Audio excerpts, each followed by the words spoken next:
Um, so Edward presented one of the projects that's within the frame of the new European Bauhaus, but one of the people in charge of the frame itself is Alina Ujupan, from head of unit for the new European Bauhaus, the Joint Research Center at the European Commission. And I would argue the new European Bauhaus in itself is an act of design. It's an act of policy design. And it's actually quite an interesting design question, how you bring something like that into this very big systemic policy architecture of the European Green Deal. And so to tell us more about that, Alina, you have the floor, and we look forward to your presentation. Thank you very much. Thank you, Aaron and colleagues, for the invitation. And apologies to be late. It's very dynamic days for the European Bauhaus these days. But I'm very happy to be able to be here to tell you a bit what we are doing. Indeed, how can we scale up and make this become a systemic change? I think they're all valid questions. Now, the way I thought to do this presentation, and I will try not to be very long, is to tell you maybe what it is, this Bauhaus at European level first, and how we understand it. Then to tell you, let's say, the tools, the actions that we have through which we implement it, give you a bit of a state of play of where we are now and where we've come from. And then I would end with 2 points about the future and what we could expect. I have asked Chiara to kindly help me with the presentation, so you will excuse me if I say from time to time, next slide, like now, if possible to change it. Basically our movement started here at the Commission, so at European level, in 2020, when President von der Leyen, in her State of the Union speech, so this is the yearly speech she gives to the European Parliament and everyone else in Europe about, let's say, the political and policy objectives that are coming up for the European Commission and for Europe. And it is in this speech where she said, we have a lot of ambitions on the Green Deal and the transformation we need to make, but the Green Deal needs to have a soul. And basically that soul is the new European Bauhaus movement. It is basically about an integrated approach. And you see here in this diagram, 3 core values: beautiful, sustainable, together. And then if you want, also 3 working principles: a participatory process, because Bauhaus and Green Deal cannot happen without the participation of as many actors as possible; a transdisciplinary approach, because it's not only about design, it's about a lot of other disciplines as well. You can discuss about skills, you can discuss about construction, you can discuss about materials, and many other elements. And it's also a multi-level engagement, because any such systemic change will need the various levels, if you want, of governance to converge towards these values and these objectives, if we are to make it happen, as decisions are taken in different places, and Bauhaus needs to be part of that. So that's a bit, if you want, our core architecture and guiding mantra.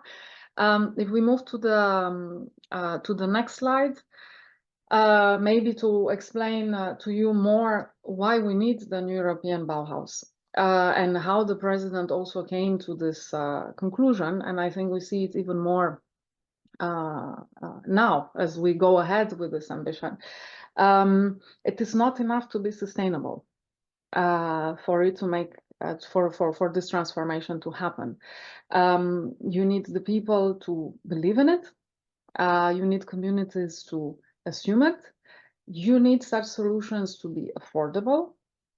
You need sort of a change of collective thinking and behavior, and sort of an absorption of the system of values into the priorities that are being set. And you need also ownership. Because if we're not involved, why would we believe in it, and why would we drive this forward? And last but not least, I mean, it's written here, you've seen my last 2 bullet points: stimulate hope, creativity, innovation, enhance citizens' involvement. It's in a way about the way, imagining future. How do communities imagine future? And how do we make sure that they are parts of this trajectory themselves? So it is here where indeed design, beauty, identity, cultural heritage, this kind of values that makes us who we are, that makes every place worth living into, is values that need to be clearly brought together with the political objectives, the economic objectives, and everything else to make such a change happen. If we go then to slide 4, you will see a bit about how we deliver the European Bauhaus. We started, and you will see later in my presentation, 3 years ago, 3 people. And with a very vague idea as to, okay, how do we make it happen in 27 member states?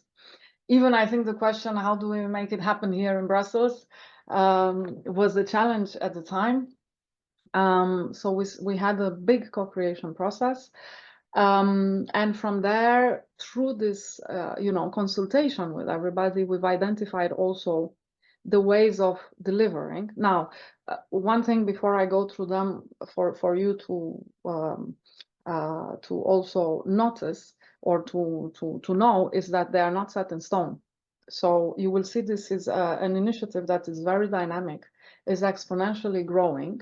And then, of course, also the tools and how we deliver it will have to evolve with its size, with its new challenges, deepening, widening, and so on. There will be all sorts of questions, and there are all sorts of questions that are coming along. But financing, testing, and demonstration. It's very important because this is how we show it is possible. This is how we can show it is affordable.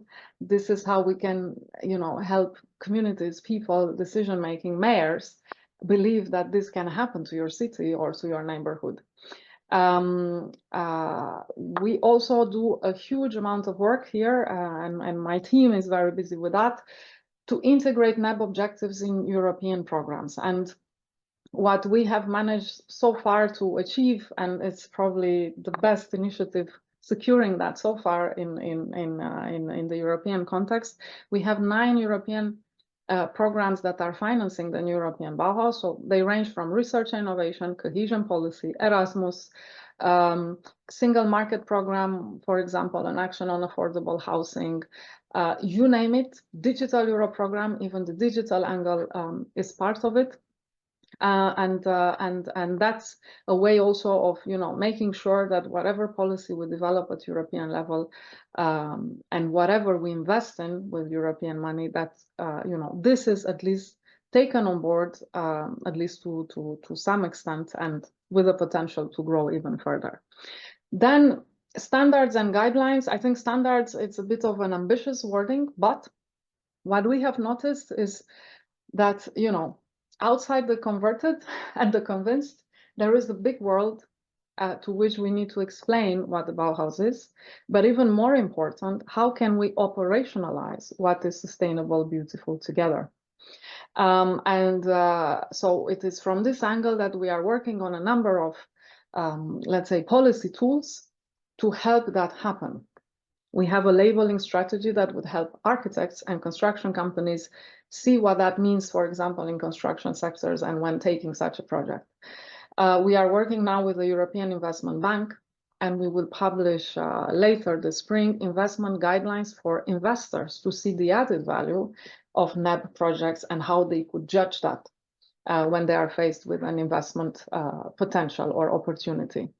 And we have also, of course, our compass, which is more of a aspirational, desirable framework, explaining through questions and levels of ambition, how can you be beautiful, sustainable together, regardless if it's construction sector or textile or, your approach, let's say in a neighborhood in general. We also have, and the key pillar to our work, you remember I mentioned participatory approach, is the community. And I will say actually a bit more in a minute about it.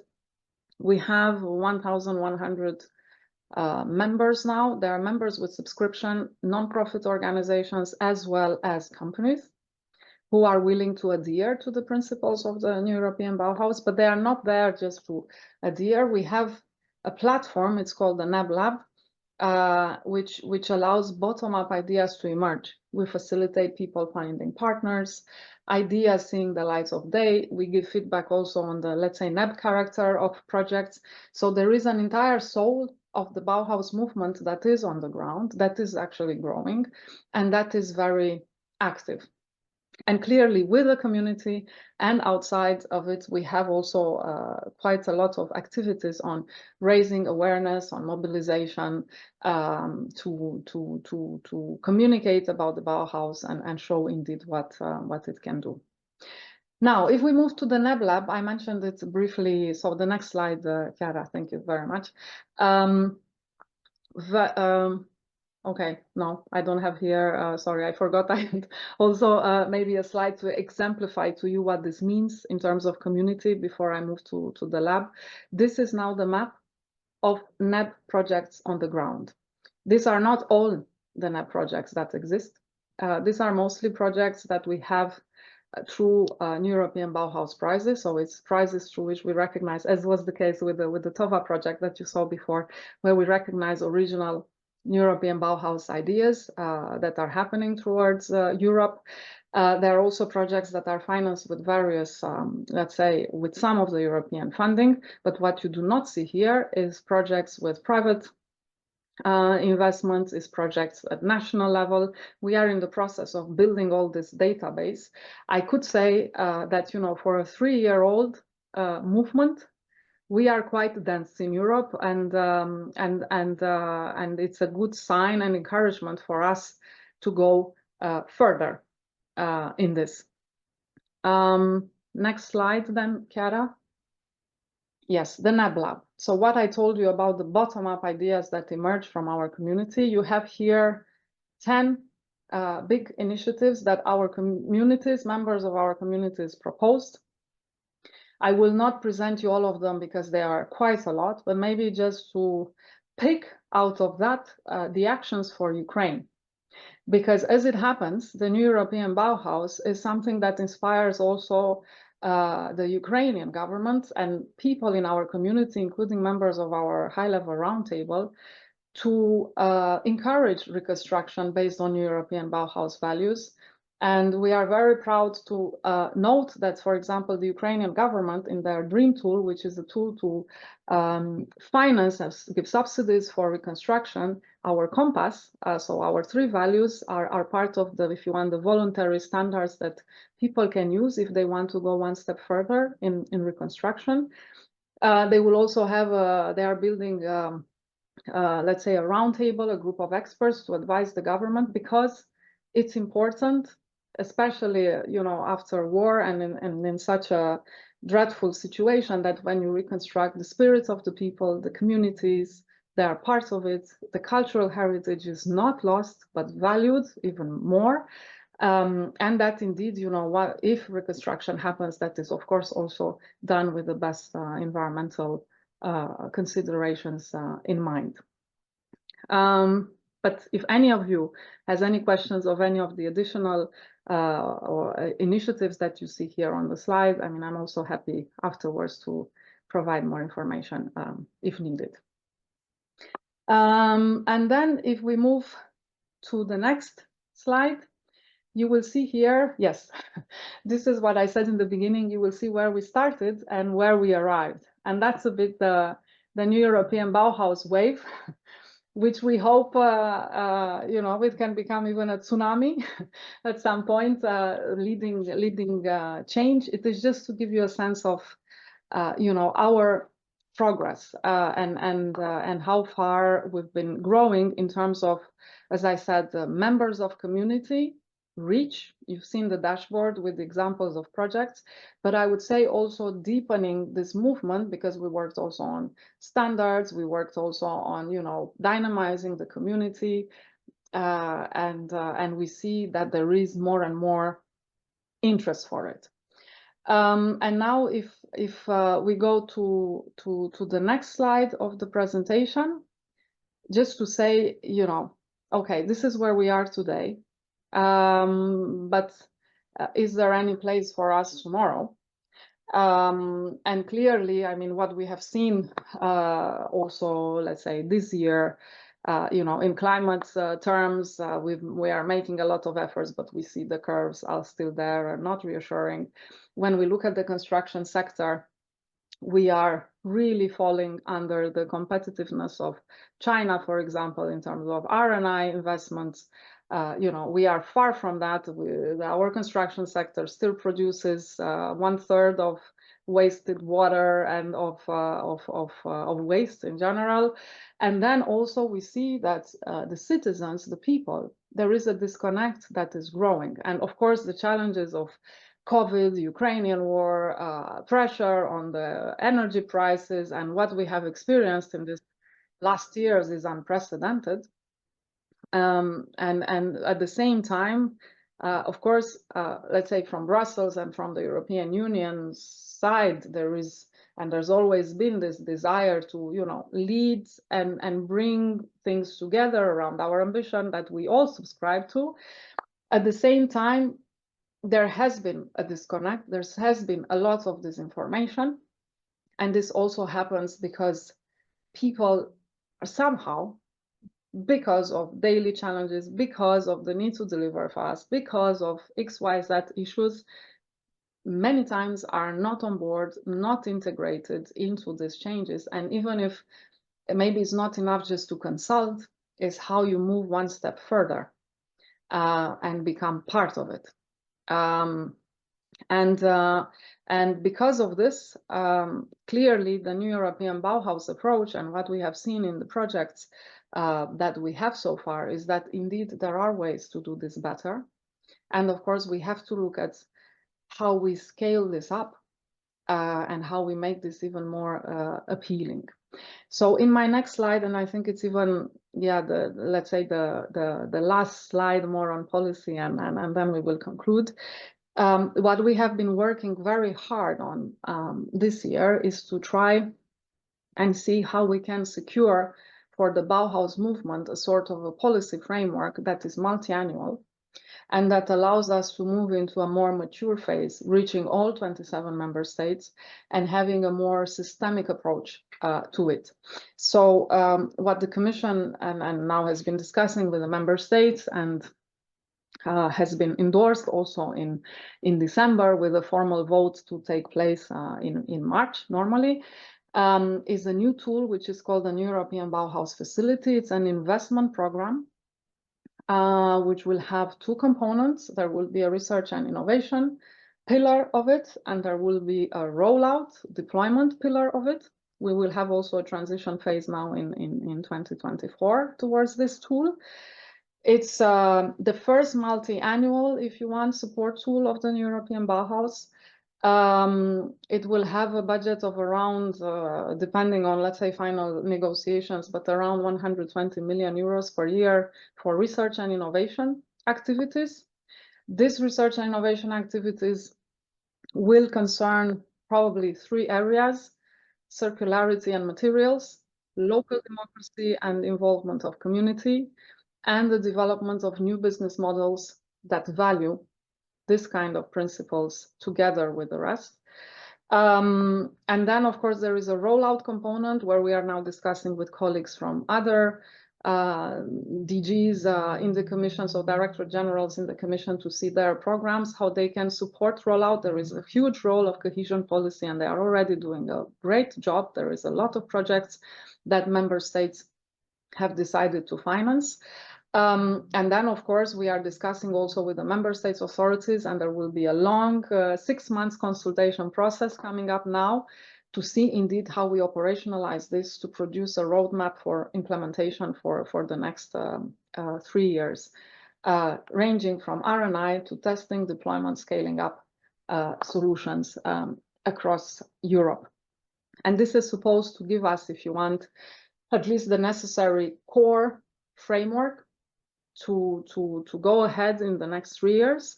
Together with that, we will look a lot at how we operationalize further the standards that I discussed with you. There will be legislation coming up for construction sector. For other sectors, we will have to see where the Bauhaus principles could be reflected there.